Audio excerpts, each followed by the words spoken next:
Isang mapagpalang araw po sa ating lahat. Ako si Godfrey Quizon and this is my devotion for today. It's January 1, 2025. And ang ating pong topic for today is absolute authority. And ang explanation po sa ating topic for today is the highest authority in one's life, an authority that cannot be disproved by appeal to any higher authority. So, ang ating scripture for today is Genesis chapter 1 verse 1. Babasahin ko po. In the beginning, God created the heavens and the earth. So, ang ating ang explanation po dito sa absolute authority is ang ating Diyos po ang gumawa sa ating lahat, and of course, kanino pa ba tayo lalapit and kanino pa ba natin bibigay yung highest authority natin kundi sa ating Panginoon. So, tayo yung yung tatlong sangay ng gobyerno ay ang Diyos din ang gumawa. And of course, meron ding level sa authority dito sa ating bansa. For example na lang, municipality, Supreme Court, diba? And of course po, sa lahat ng yon, ang ating Panginoong Diyos po ang may pinakamataas na authority.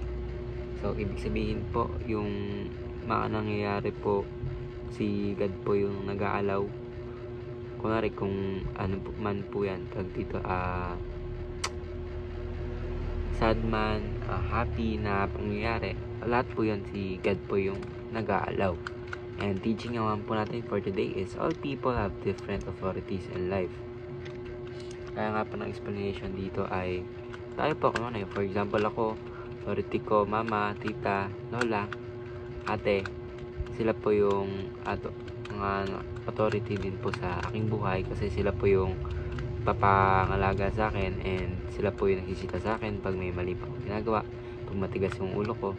Pero syempre, ang pinaka-authority po ng aking buhay ay aking Panginoon, dahil yung aking Panginoon po yung talagang katama sa akin, nagpaparealize po ng mga maling ginagawa ko po.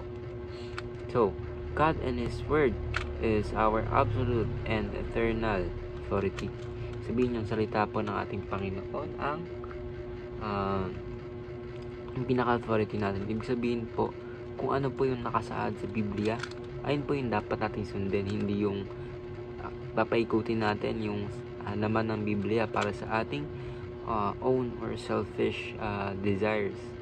Ibig sabihin, ginagamit natin yung Biblia minsan para ma-justify yung mga ginagawa natin na alam nating mali, diba?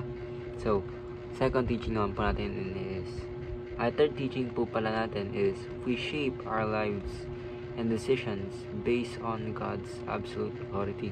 Sabihin kung ano nga po yung nakasulat sa Biblia ay ayun po yung dapat nating sundin. Kasi ayun po, dahil ayun po yung sinaad ng ating Panginoon na dapat nating gawin, and yung mga dapat nating gawin, of course, basahin po natin yung buong Biblia and mag-focus po tayo sa gospel. Kasi doon po dinemonstrate ng ating Panginoon sa Kristo kung paano mamuhay perfectly and mga teachings na binigay niya sa atin para tayo po ay umunlad pa as a person and mas mapalalim-lalim yung relationship natin sa ating Panginoon. So, application po for today is start this year with a commitment to study God's Word. Sabihin, may commitment po natin na mas lalong palalimin ang ating relationship sa ating Panginoon by reading the Bible, reading the Gospel every day. And of course po, para po mas mapalalim pa tayo as a person and mas mag-function and mas makareceive tayo ng blessings sa ating mga buhay. So, second application po is submit all things to God's Supreme Court.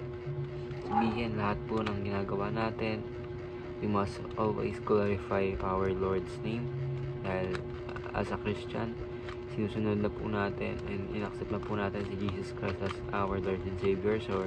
So dahil po doon ay isasubmit na po natin lahat ng ginagawa natin sa ating Panginoon. And In order for us to glorify the name of our God, gagawa po tayo ng mabuti and gagawin po natin yung mga tinuro ng ating Panginoong Jesucristo. So, last application po is shape your life according to the demands of the Bible. Sabihin kung ano yung nakasaad nga, ayun ang ating susundin. Hindi kung ano yung gusto natin, papaikutin natin yung laman ng Biblia para ma-justify yung mga wrongdoings or selfish desires natin. Hindi po ganun. So, ang gagawin po natin, kung ano po yung nakasaad sa Biblia, ayun yung gagawin. And, of course, para hindi po magkaroon ng misunderstanding, laging iintindihin yung context sa Biblia. Para kanino, kung para saan, and yung whole background and story ng gagawin natin. So, ayun na po. Ako si Godfrey Quizon and this is my devotion for today.